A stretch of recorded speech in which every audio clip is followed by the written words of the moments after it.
Leonardo Baster es el responsable de negocios a cargo de la Embajada de la República de Cuba en la República Argentina. Y lo saludamos aquí en el piso Pablo Marcau y Jorge Kreines. ¿Cómo le va, Baster? Buenas noches. Hola, buenas noches para ustedes, para Jorge y para todos los oyentes de la radio. Gracias por atendernos, ¿eh? ¿Cómo estás, Leo? Un abrazo grande. Un abrazo, hermano.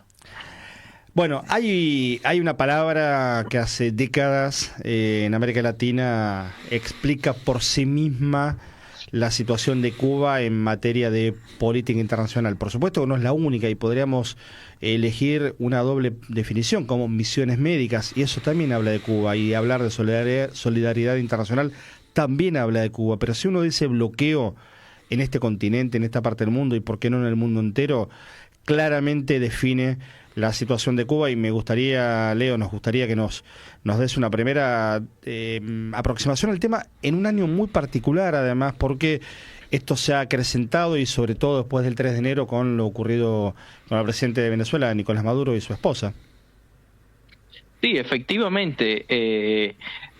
Para empezar, finalmente, incluso las propias autoridades de los Estados Unidos, si uno se fija, han dejado de usar esa palabra que durante décadas se utilizó, sobre todo en la prensa, para desviar un poco la atención, que era el llamado embargo. A partir de la orden ejecutiva del 29 de enero de este año, en que el presidente Trump estableció de facto un bloqueo petrolero contra Cuba, amenazando a los países y a las empresas que suministraran combustible a Cuba, ya nadie niega que se trata de un bloqueo, puesto que las propias autoridades de los Estados Unidos lo denominan de esa manera.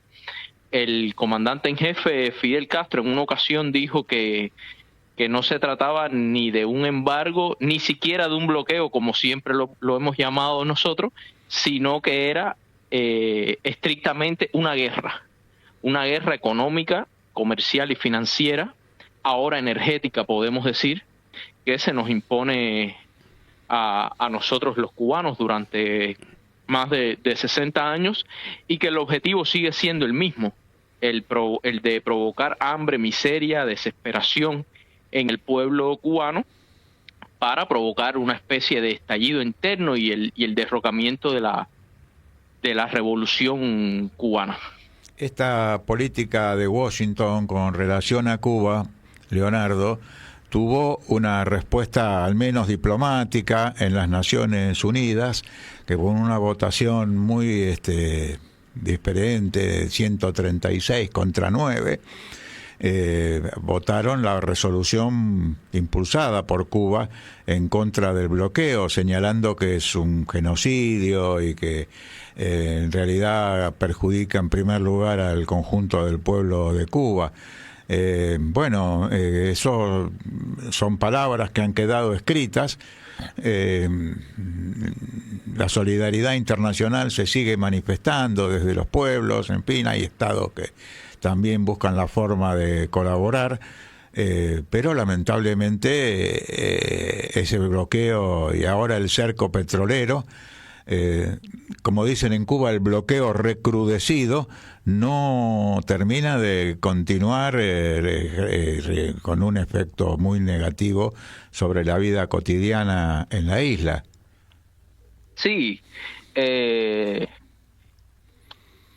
realmente lo que ocurrió en Naciones Unidas la pasada semana fue una demostración más de que, en cuanto al bloqueo se refiere, el gobierno de los Estados Unidos se encuentra aislado internacionalmente, porque la inmensa mayoría de la comunidad internacional apoya el levantamiento de ese bloqueo. Estados Unidos trató por diversas vías, como hace cada año, de sabotear que se discutiera el tema.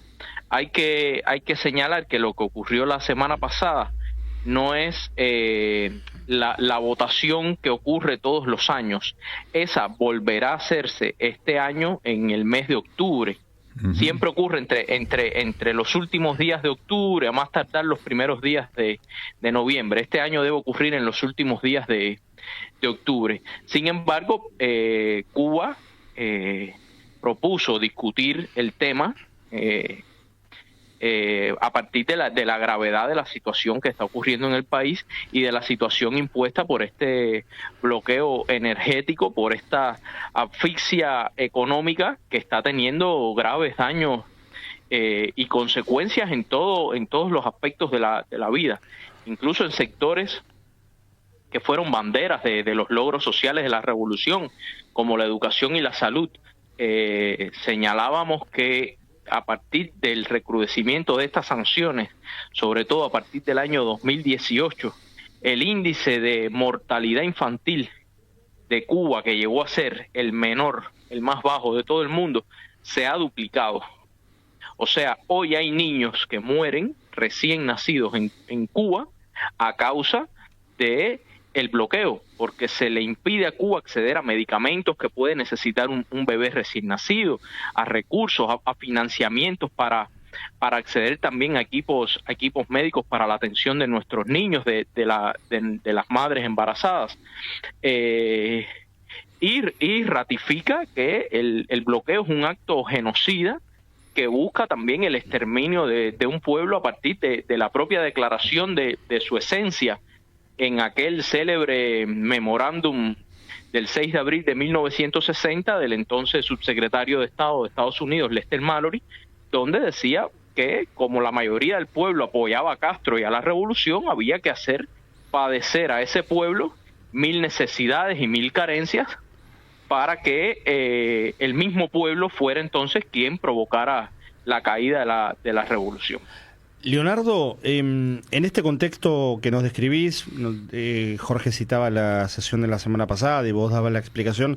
Nosotros ese día recordábamos que el canciller cubano, Bruno Rodríguez, dio la cifra de unos 8.000 millones de dólares de impacto directo e indirecto en el último año, lo cual es una cifra altísima para cualquier país y para un país como Cuba, mucho más. La Argentina es mucho dinero y es algo más grande que Cuba. La pregunta es, ¿cuánto hay de, no digo una esperanza pasiva, pero cuánto hay de esperanza que esto pueda empezar a torcerse en términos de que el mundo también está configurándose en nuevos bloques? ¿Qué pasa con los BRICS? Digo, ¿cuánto hay de posibilidad para Cuba y cómo se hace para aguantar hasta que eso empiece a tener una potencia superior a la que está teniendo hoy?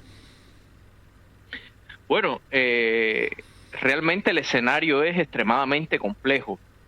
Como bien planteabas, no solo para Cuba, también para el mundo, que uno ya no sabe si nos encontramos a las puertas de una tercera guerra mundial o si ya estamos dentro de esa tercera guerra mundial.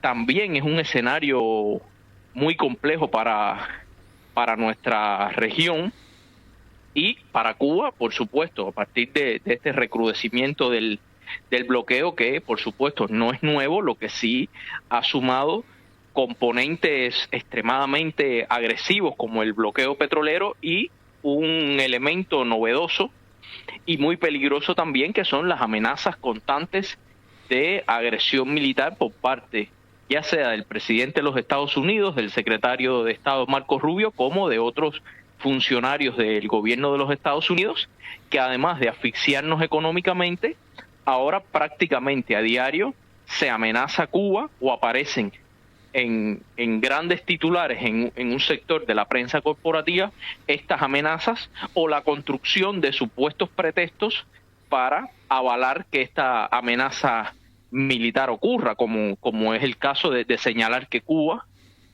constituye una amenaza para los Estados Unidos, cosa que es ridícula y no resiste ninguna una amenaza inusual y extraordinaria. Claro. Dicen. No hay argumento que pueda justificar eso. Ahora, está claro que los cubanos no nos podemos quedar de brazos cruzados. Uno puede decir, bueno, ¿por qué seguimos llevando a Naciones Unidas el tema del bloqueo, si las resoluciones y las votaciones no son vinculantes, bueno, pero es el sistema con el que contamos hoy. Cuba, ciertamente hay que reformar y democratizar mucho más el sistema de Naciones Unidas, pero es hoy al menos lo más democrático con que contamos, sobre todo los pequeños países del sur. Comparto Y además, contigo, Leo, porque sí, hay gente que con la mejor intención acusa de inacción a las Naciones Unidas, pero hay que concentrar en aquellos estados que son responsables de desfinanciar o de bloquear la actividad de este organismo internacional. O sea, no es el asunto con la multilateralidad de las Naciones Unidas, sino marcar claramente que Estados Unidos y sus aliados occidentales sistemáticamente han bloqueado las labores de la organización en diversos temas. Hoy tenemos, por ejemplo, la agresión militar contra la República Islámica de Irán, tenemos las fuerzas navales norteamericanas bloqueando nuevamente el estrecho de Hormuz, y son ellos los responsables de esa falta de actividad o de verificación en los hechos de lo que se vota, incluso en los grandes escenarios de las Naciones Unidas. Sí, está claro, es lo que decía, es un sistema que hay que democratizar. Exacto. Ahora, antes de echarlo por tierra y derrumbarlo, primero hay que ver cuáles son las propuestas de qué nuevo sistema, Sí. y si podría ser más democrático ese nuevo sistema que se quiere compartir. Porque Ahora, perdón que te interrumpa, está la idea de un orden mundial basado en reglas que las impondrían los Estados Unidos, o presume de hacerlo el propio presidente Trump. Como era hasta hoy, supuestamente basado en unas reglas en las que han dejado de convenirles, y hoy ellos mismos han roto las reglas que ellos mismos impusieron. Claro.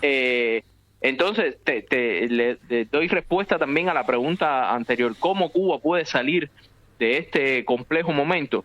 En primer lugar, reconociendo que es extremadamente peligroso el contexto. Y después con el arma que hemos tenido los cubanos a lo largo de nuestra historia, que es la unidad. La unidad, en primer lugar, y por sobre todos los obstáculos que nos encontremos en el camino. Y no vacilar ante los obstáculos que ciertamente tenemos. En momentos como estos en nuestra historia hemos aprendido que las vacilaciones son armas y son ventajas que uno le da al enemigo. Como nación, como pueblo, debemos mantenernos unidos. Así hemos salido adelante en otros momentos también complejos de nuestra historia, como fue el periodo especial, como fueron también los primeros años de la revolución, donde la política agresiva de los Estados Unidos se manifestó de muchas maneras también, innovando también con creatividad, como decimos los cubanos, reformando o cambiando todo lo que debamos cambiar también para perfeccionar nuestro sistema, como decía el comandante en jefe Fidel Castro en su concepto de revolución, cambiar todo lo que deba ser cambiado, pero sobre todo con la unidad. La unidad es la gran enseñanza que nos ha dejado la revolución cubana, y si acaso el legado más importante de esa revolución para los pueblos de América Latina. Al respecto te quería preguntar de una novedad reciente, que es el informe que presentó el gobierno sobre nuevas medidas sobre la economía cubana, innovando en distintos aspectos. No sé qué podés comentarnos al respecto. Sí, forma parte de un programa de 176 medidas, muchas de las cuales esto ha sido un proceso largo, se vienen discutiendo desde hace más de 15 años, atravesaron los dos últimos congresos del Partido Comunista de Cuba, también las discusiones que derivaron en la aprobación de nuestra actual Constitución, que fue aprobada en 2019, e implica una actualización también de nuestro modelo socioeconómico, en ningún caso transformaciones o concesiones de algún tipo de orden político, pero sí entendiendo que hay que actualizar nuestro propio modelo y entendiendo, como decía el presidente Díaz-Canel, que para sostener un modelo de justicia social, de distribución equitativa y justa de la riqueza, lo primero que tiene que hacer un pequeño país como Cuba es producir esa riqueza, que es algo, quizás una deuda que tenemos. Por ejemplo, llevamos varios años hablando de sustituir importaciones, sobre todo en materia de la alimentación, depender menos de la importación de alimentos y realizar las transformaciones que permitan que esos alimentos se produzcan en Cuba. Entonces, la mayoría de estas medidas que se proponen van en ese sentido. Sí hay muchas que son novedosas realmente. Ahora todo el éxito de estas medidas estará en la manera en que se apliquen, en que también en las medidas o los mecanismos de control popular que existan también para llevar adelante las que se ejecuten de buena manera y las que produzcan los efectos no deseados, sustituirlas o reformarlas también. Leonardo, yo te quiero preguntar de mi parte la última, y te agradecemos mucho este rato de charla, esta hora de la noche. Por supuesto, uno sabe que ustedes no pueden opinar y dar precisiones sobre el gobierno del país en donde están ejerciendo la representación, entonces no te vamos a pedir ningún tipo de opinión sobre el gobierno argentino, pero sí, por supuesto, nos gustaría conocer tu mirada sobre la relación con la sociedad argentina, con el pueblo argentino, que es de larga data, que es de mutuo afecto y que también tiene un capítulo y tiene que ver con lo que estás planteando de negociaciones y de comercio y de intercambio. ¿Cómo está hoy Cuba con la Argentina, hasta donde nos puedas contar, entendiendo, por ejemplo, y apenas un dato nada más de color, que el turismo es muy importante para ustedes? Queda poco tiempo para la Feria Internacional de Turismo de Buenos Aires, que es una de las más grandes del mundo, y que Cuba ha sido siempre un destino muy, muy interesante para el turismo argentino, por ejemplo.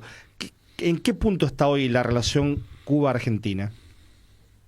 Mira, precisamente como señalabas, la relación de Cuba con Argentina es histórica y a nivel popular es multifacética. Hoy yo te podría confirmar que no hay un evento de cualquier índole que se realice en Cuba, ya sea comercial, la Feria Internacional de La Habana, ya sea cultural, algunos de los festivales artísticos en cualquiera de sus manifestaciones, desde el Festival de Cine, Teatro, la Fiesta del Caribe en Santiago de Cuba, el Festival Internacional de Ballet, el Premio Casa de las Américas. Hoy no hay un evento que se realice en Cuba donde no haya presencia argentina. Es una presencia que excede incluso el papel de nuestra embajada, porque hay tantos lazos ya establecidos de manera directa entre instituciones cubanas, entre artistas nuestros, intelectuales, con sus pares y sus colegas argentinos, que esa relación se da de manera natural, puentea incluso a nuestra embajada, y nos enteramos ya cuando están los argentinos ocupando los titulares en nuestros noticieros. Lo cual es un lindo lío, me imagino. O sea, por ahí se les escapa las manos organizativamente, pero es un buen desafío también. Pero nos alegra. Y precisamente al ser una relación tan fluida y multifacética, es una relación inquebrantable. No se pueden romper esos vínculos. Y como decías, en materia del turismo, Argentina sigue siendo el primer país emisor de turistas a Cuba en el Cono Sur. Y en toda la región solo es superado por México. Eso sigue siendo así hasta a día de hoy, si bien los niveles de turistas en los últimos años han decrecido de aquel récord que tuvimos en 2015, de casi 100.000 argentinos en Cuba, y en 2019 cerca de 96.000. Esos han sido las mayores cifras. El año pasado cerramos alrededor de la mitad de esa cifra, cerca de 49.000, pero igual sigue siendo Claro. un mercado importante para Cuba. Qué buen dato, además, porque digo, México está mucho más cerca y es un mercado mucho más grande que el de Argentina, por supuesto. Claro. Está bien. A los turistas argentinos, ahora que estoy viendo algunas imágenes del Mundial, sí les digo que en Cuba en ningún momento del año las playas tienen sargazos como se las pueden encontrar ahora mismo en Miami, por ejemplo, que vi acá en la televisión. Sí. ¿Cómo es eso, esa palabra que dijiste, sargazo? Sargazos, sí. Las algas, ¿no? Las algas, sí. Claro, Sí, sí, sí, sí. sí, sí. O sea, playa- la naturaleza, las vamos playas cubanas no a reírnos tienen. un poquito, Leonardo. La naturaleza tiene algo de sabia. Van para Miami y no van para Claro. Cuba. Claro, claro. Está todo dicho. Pero bueno, entendemos que es un momento complejo a nivel Sí, regional y global también para viajar, ¿no? Afortunadamente también hay bastante presencia argentina mañana en Estados Unidos para alentar a la selección, que es hoy el evento al cual todos estamos mirando, y por supuesto nos alegramos porque en estos días convulsos también el fútbol es la alegría del pueblo. Sí, estaba pensando, Leonardo, que esto que ustedes denominan el recrudecimiento del bloqueo tiene que ver también con el fracaso de las medidas que han ido tomando en estas décadas y décadas, desde aquel momento en que se inició prácticamente la Revolución Cubana. Entonces, me parece que cada vez que toman más medidas implica el fracaso de las anteriores y esto habla bien de la unidad y la puesta en valor del peso de la organización del pueblo cubano. Y entonces me parece que, bueno, hay las condiciones para que puedan también superar por la positiva esta etapa en que están ahora, y desde ya noto que están contando con la solidaridad de la mayoría de los pueblos del mundo. Se expresó de alguna manera en esa votación en las Naciones Unidas y eso me parece que tiene que darles aliento a ustedes y a todos nosotros de que van a seguir fracasando los yanquis en sus políticas anticubanas, que son en realidad también anti-latinoamericanas y anti el sur global en su conjunto. Sí, el bloqueo y el recrudecimiento de los últimos años, y así como todas las medidas llamadas medidas unilaterales coercitivas, en primer lugar también es el fracaso de la diplomacia. Y es el reflejo de que hay una clase política en Estados Unidos que no significa que ese sea el sentir de la mayoría del pueblo norteamericano hacia Cuba, pero sí de una clase política minoritaria que no concibe una relación con Cuba que no sea la de la agresividad y la de constantemente asfixiar a un pueblo que nada ha hecho a los Estados Unidos. Si ha habido un pueblo agredido en esta relación contradictoria, sobre todo por la postura que ha asumido Estados Unidos históricamente, el pueblo agredido ha sido Cuba. Y hoy, sin embargo, en algunos medios pareciera o se nos quiere presentar como que Cuba ha sido el agresor y como que somos esa amenaza inusual de la orden ejecutiva del 29 de enero. Leonardo, te queremos agradecer nuevamente este contacto, la charla con el programa Informe de Pájaros y, por supuesto, a entera disposición para seguir conversando y el espacio abierto para lo que necesiten. Un abrazo y un saludo a todos los oyentes. Gracias, y buenas noches. Hablábamos con Leonardo Baster, a cargo de la Embajada de Cuba en la República Argentina.